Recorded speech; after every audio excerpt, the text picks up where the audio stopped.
जय गुरुजी। गुरुजी ने कभी हम लोगों को प्रवचन नहीं दिए थे।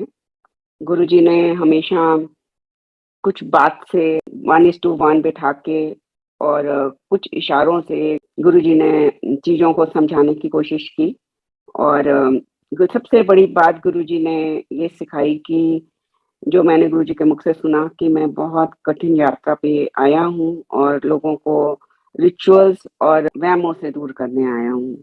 बट लोग हैं कि उसमें फँसते चले जा रहे हैं और एंड में गुरुजी ने बार-बार यही बोला कि वक़्त बहुत कम है, काम बहुत ज़्यादा है, बट यहाँ के लोग बहुत ढीठ हैं और उन्हां नू समझ नहीं आंदा और ना ही आऊगी। और गुरुजी ऐसे करते-करते गुरुजी मनुष्य रूप उनको छोड़ना पड़ा। क्योंकि हम इंसान जो है हर समय यही आस लगाए रहते थे कि उनसे माँगने की और कभी कुछ किसी न किसी रूप में हम उनसे कुछ न कुछ माँगते ही रहते थे और फिर जब मिल जाने पे उसको हम सोचते थे कि वो कोइंसिडेंस हो गया।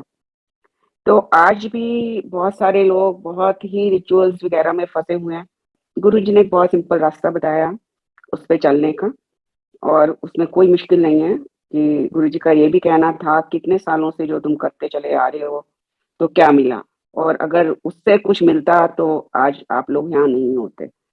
तो वाक़ई में कितनी जन्मों से लोग व्रत रखते आए, करते आए, सब करते आए, पूजा-पाठ ये वो बट कर्म तो जो है वो ईश्वर जब इस धरती पर आए और उन्होंने गारंटी ली कि मैं तुम्हारे कर्म काटूँगा, बशर्ते कि हम उनके बताए हुए मार्ग पर चलें। तो गुरुजी ने कहा कि भीड़ होगी और जो मेरी संगत है वो मुट्ठी भर होएगी।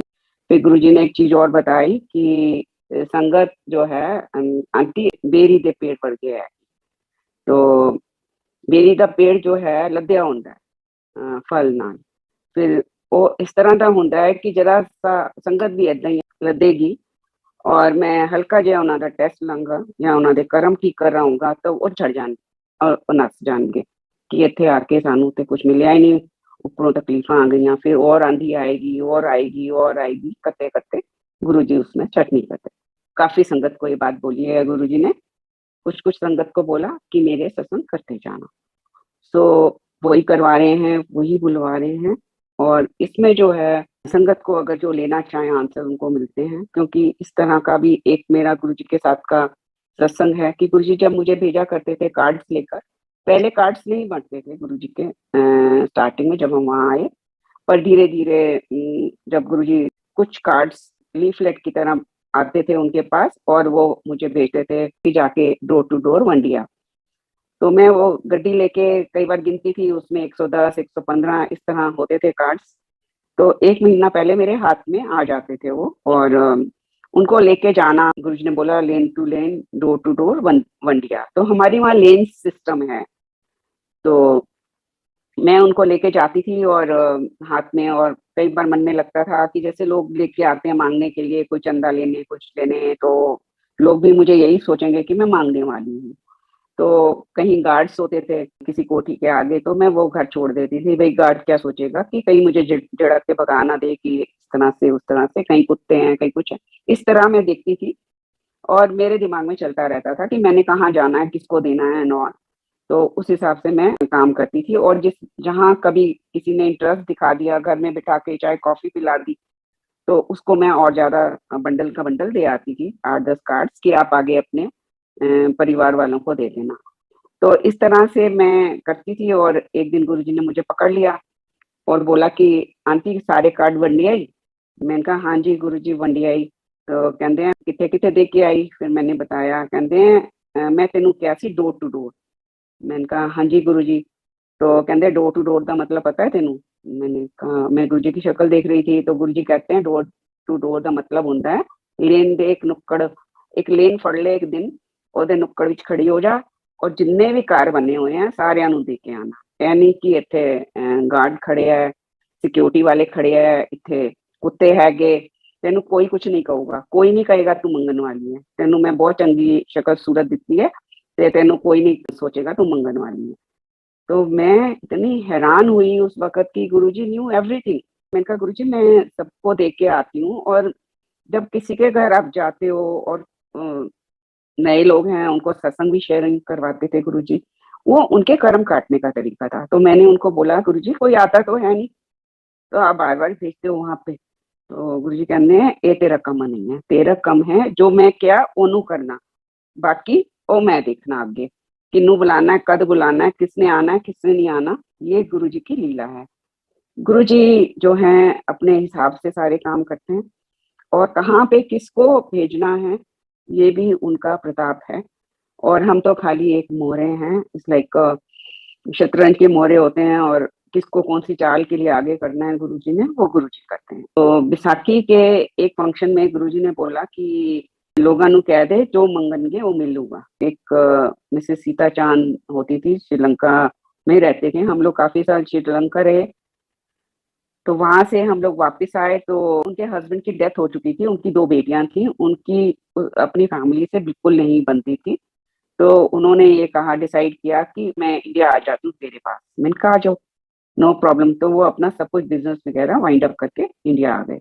इंडिया आ गए तो उनको, हालांकि वो वहां से थी एक कोई कंट्री से, फिर उनकी शादी श्रीलंका हुई थी, वहां से फिर वो यहाँ इंडिया शिफ्ट हो गए। और उनका जो श्रीलंकन पासपोर्ट था उसको हर साल उनको रिन्यू कराना पड़ता था इंडियन वीजा लेने के लिए। तो इतने साल तो ठीक ठाक चला। 2000 में वो आ गए थे यहाँ पे, गुरुजी के पास भी आए, गुरुजी ने उनको ब्लेसिंग्स भी दी, उनकी बेटी भी आई। और फिर एक दिन गुरुजी ने बोला कि सारे श्रीलंका वाले ब्लेस हो गए। तो हुआ ये कि 2006 में जब गुरुजी ने ये वचन बोले कि जो अज मंगू का सबनों मिलूगा, या कह दे लोगों नु, तो जो भी मिला, जो भी जिससे भी गुरुजी ने खिलवाया, और उनको मिला या नहीं मिला मुझे उनका नहीं सत्संग मालूम, मिला ही होगा, गुरुजी ने जरूर दिया होगा। ये सत्संग ऐसे है कि वो बहुत परेशान थी 2006 में। श्रीलंका में एलटीटी वालों ने राजीव गांधी को मारा था, और वो केस फिर से रीओपन हुआ था राजीव गांधी का। तो वहाँ हाई कमीशन के स्ट्रिक्ट, इंडियन गवर्नमेंट के स्ट्रिक्ट ऑर्डर्स थे कि कोई भी श्रीलंकन को आप वीजा नहीं दोगे। तो जब इनका वीजा एक्सपायर हुआ और ये वीजा लेने गई तो इनको कोई वीजा नहीं दे रहा था। अब बहुत परेशानी हो गई उनको कि मैं क्या करूं, मैं कहाँ जाऊं। अब ना मैं श्रीलंका जा सकती हूँ, और मैं सब कुछ बिजनेस वगैरह वाइंड अप करके यहाँ आ गई हूँ, अब मैं कहीं की नहीं रही। तो बहुत परेशान थी। तो हम लोगों को गुरुजी हफ्ता 10 दिन पहले बड़े मंदिर भेजा करते थे। तो हम लोग वहां थे। मेरे हस्बैंड को पता नहीं क्या आया कि उन्होंने वहां से इनको फोन किया कि क्या हाल है आपके। तो बोलते मेरे हाल की होने, मैं ते बुरे हाल विच हैगी, मैं कल भी गई सी, ਉਹਨੇ ਮੈਨੂੰ ਫਟਕਾਰ ਕੇ ਬਾਹਰ ਕੱਢ ਦਿੱਤਾ, ਤੇ ਮੈਨੂੰ ਨਹੀਂ ਦੇ ਰਹੇ ਵੀਜ਼ਾ, और मैनू गाला नाल कट दे, तुसी श्रीलंकन हमारे प्राइम मिनिस्टर नु मारिया, ये वो करके। सो देन हस्बैंड सेड कि ऐसा है कि गुरुजी ने ब्लेस किया है, और गुरुजी ने बोला जो मंगोगे वो मिलेगा। बोले कि मैनू की चाहिए इस वक्त, तो मैनू इस तो वड्डी और लोड़ है नहीं किसी चीज की, और मैनू तो यही चाहिए इस वक्त। तो उन्होंने बोला कि मैं आ रहा हूँ आपको लेने, और आप मंदिर आओ। तो वो सोना रोड पे रहते थे, काफी दूर था। मेरे हस्बैंड को लेके आए और उनको बोला माथा टेको, गुरुजी से मंगो, और चलो मैं आपके साथ हाई कमीशन चलता हूँ। तो बोली कि नहीं नहीं, अभी कल ही मैं इतनी झाड़ा खा के आई हूँ, और आज तो कुछ नहीं होने वाला। मेरे हस्बैंड तो पूरे गुरुजी में रमे हुए, पूरे 100%। बोले नहीं होगा आपका काम, तो गुरुजी के वचन है और जरूर होगा। उनको लेके वो गए और देखा तो वही आदमी बैठा हुआ है। मेरे हस्बैंड ने यही बोला कि शायद हो सकता है दूसरा बंदा हो, बात करने में कोई हर्ज नहीं है, आप सीनियर सिटीजन हो, ये है वो है करके उनको काफी कुछ करके लेके गए। तो देखा वही बंदा, कहते वही बैठा है, और फिर मैनू गाला कटेगा। तो मेरे हस्बैंड कहते हैं मैं जाता हूँ। बोले तुसी की करोगे, थानू वो डांटेगा कि आपका थोड़ी लगना है वीजा, मेरा लगना है, तो चलो आप भी साथ चलो। तो जब ये दोनों अंदर जाते हैं तो वहाँ क्या होता है, वो जो वहाँ का ऑफिशियल बैठा हुआ है बड़ी पोस्ट पे, पासपोर्ट हाथ में लेता है, कहता है कि ये श्रीलंकन पासपोर्ट है, आप इंडिया में रह रहे हो, आप इंडिया का पासपोर्ट क्यों नहीं ले लेते वीजा लेने की जगह। तो वो हैरान परेशान, उसकी शक्ल देख रही है, कहाँ तो मुझे कल ये डांट रहा था, आज ये कहता है आप इंडिया का पासपोर्ट ले लो। उसने बोला हाँ मैं तो तैयार हूँ। बोलता है आप अपना बर्थ सर्टिफिकेट निकालो और मुझे दो। तो उन्होंने अपना बर्थ सर्टिफिकेट दिया। उसने देखा कि ये तो मैच ही नहीं कर रही डेट, दोनों की, दोनों का बर्थ सर्टिफिकेट और उसकी पासपोर्ट के बर्थ सर्टिफिकेट की डेट ही नहीं मैच कर रही। तो कहता है डेट ही नहीं मैच कर रही। उसने कहा मेरे पास तो यही कुछ है। तो देन ही सेड कि आप बाहर जाओ, टिपेक्स से इसको मिटाओ और उस पे जो डेट आपके पासपोर्ट पे है उसको करो और प्रिंट आउट लो और मेरे पास आओ, मैं अभी आपको इंडियन पासपोर्ट सैंक्शन कर देता हूँ। तो संगत जी ये क्या है? ये कौन कर सकता है? ये गुरुजी के अलावा कोई नहीं कर सकता। ये गुरुजी हैं जो हर चीज आपको, जो मुसीबत है उसको वो अपने टाइम के हिसाब से उसको ठीक करते हैं। तो जब वो आई थी तो उनको, हालांकि उनको किसी ने नेगेटिव भी कर दिया था, गुरुजी के लिए आना भी बंद हो गए थे, बट गुरुजी ने उनका साथ नहीं छोड़ा और गुरुजी ने उनका काम करके दिखाया। फिर वो आना शुरू हो गई दोबारा। मेरा गुरुजी ने ट्यूमर 2.5 किलो का निकलवाया था और मेरी बहुत मेजर सर्जरी हुई थी शिवरात्रि के दिन 8 मार्च को। तो जनरली क्या होता है कि जब भी बड़ा फंक्शन होता था, गुरुजी मुझे आदेश देते थे कि बड्डे मंदिर 8-10 दिन 15 दिन पहले, हफ्ता पहले, जब भी जैसे उनकी मौत चाहे, तो हम लोग वहां जाते थे। तो इस बार मुझे गुरुजी ने बोला ही नहीं, क्योंकि मैं तो बैठ भी नहीं सकती थी। बस मैं गुरुजी के पास आती थी और गुरुजी की इतनी ब्लेसिंग थी कि गुरुजी वहां स्पेशल चेयर लगवाते थे और मैं उस पर ही बैठा करती थी। तो गुरुजी सब जानी जान है, सबको जानते हैं कौन नीचे बैठ सकता है कौन नहीं बैठ सकता। तो उनका सारा कुछ ये कहने की जरूरत नहीं है, उनको सब मालूम था। तो जब बैसाखी से एक दिन पहले मेरी बेटी कहती है कि मम्मा आप बहुत उदास लग रहे हो और आपको गुरुजी हमेशा बिजी रखते थे, वहां भेजा करते थे, अब आप जा नहीं पा रहे, तो ऐसे करते हैं आपको, मैं मंदिर चलते हैं और आपकी जगह मैं वहां पे कुछ देख लूंगी। तो मैंने कहा हाँ ये अच्छी बात है, चलो। कहते चलो मैं आपको मंदिर ले चलती हूँ। तो मैं, मेरे हस्बैंड और मेरी बेटी, हम तीनों मंदिर गए और जैसे हम मंदिर पहुंचे तो ये बैसाखी से एक दिन पहले की बात है, 12 अप्रैल की। और उस समय वहां पर मेला लगा होता था, शाम का टाइम है और वहां कोई नहीं है, कोई भी संगत नहीं है। जैसे जैसे हम अंदर जा रहे हैं, मेरी बेटी कहने लगी भावना की, मामा यहाँ तो कोई भी नहीं है, कोई संगत भी नजर नहीं आ रही। मैंने कहा बेटा ऐसे हो नहीं सकता, तो संगत वहां पे चाय प्रसाद का ब्रेक ले रही होगी। गुरु जी जब मर्जी जो करना चाहें, जो क्रिएट करना चाहें इस सत्संग में, वो है वो कर सकते थे। टाइम को कैसे रोकना है, कैसे आपको क्या दिखाना है, ये सब गुरु जी की लीला। तो क्या होता है कि वो मुझे हाथ पकड़ के सीढ़ियां ऊपर चढ़ाती है, दरबार के बाहर जो बनी बनी है उसके ऊपर बिठा देती है, कहती है आप बैठो मैं पीछे जाकर देख। क्योंकि मैंने उसको बोला वहाँ किचन के आगे सब लोग लंच ब्रेक, टी ब्रेक करते थे, चाय प्रसाद लेते थे एंड ऑल। तो वहां जाती है और मैं बैठ जाती हूँ बन्नी पे और मैं मन ही मन सोचती हूँ आंख बंद करके कि गुरुजी मैं आ तो गई, आपको पता है मेरी हालत ठीक नहीं है और मैं बिल्कुल कुछ नहीं कर सकती यहाँ पे और मेरा टाइम ही नहीं पास होना, काश आप दर्शन दे दो। और ये लोग तो 2.5-3 घंटे से पहले बाहर निकलेंगे नहीं, मैं तो यहाँ इस लाइक हूँ नहीं कि मैं, बस आप दर्शन दे दो। बस इतना ही थॉट आया और एकदम मुझे भावना की आवाज आती है कि मम्मा गुरुजी। तो मैंने कहा मेरी इमेजिनेशन है, ये तो हो नहीं सका। तो एकदम फिर मैं, आंख ही बंद है, मेरे को जोर से मेरे कंधे हिलाती है कि मम्मा गुरुजी आपके सामने खड़े हैं। संगत जी ये कैसे पॉसिबल है? ये कोई ना सपना है, ना ये कोई इमेजिनेशन है, ना ये कोई टेलीपैथी है, और साक्षात गुरुजी आंखों के आगे सामने खड़े हैं और दर्शन दे रहे हैं। क्योंकि गुरुजी जब बड़े मंदिर आते थे, सारी संगत को पता है कि बड़ा गेट जो है, जब गुरुजी की कार आती थी तभी खुलता था और उनका सायरन बजता था और उनकी गाड़ी अंदर आती थी और उनका नीचे, जहाँ गुरुजी का सिंहासन है, नीचे रिवॉल्विंग उनका ड्राइवे है गुरुजी का, और वहीं से सीढ़ियाँ आती थी एक कमरे में, फिर म्यूजिक रूम की तरफ आते थे गुरुजी, फिर अपने जहाँ सिंहासन है उस दरवाजे से वो अंदर आते थे। तो गुरुजी एक सेकंड्स के अंदर आपके सामने खड़े हो जाएं, तो ये तो ईश्वर ही कर सकता है और कोई नहीं कर सकता। और गुरुजी ने इतना ब्लेसिंग दी, वही 2.5-3 घंटे हम तीन जने और गुरुजी उस मंदिर में। और गुरुजी ने बहुत कुछ बताया, समझाया। वो वक्त गुरुजी के साथ बैठ के इतनी देर गुरुजी बैठे हैं और शाम के टाइम है और इतना बड़ा गुरुजी का बैसाखी का पर्व है और गुरुजी साथ में हैं।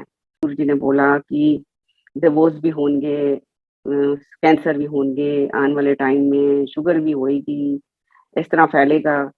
ये सब गुरुजी ने अपने वक्त में ही सब दिखाया।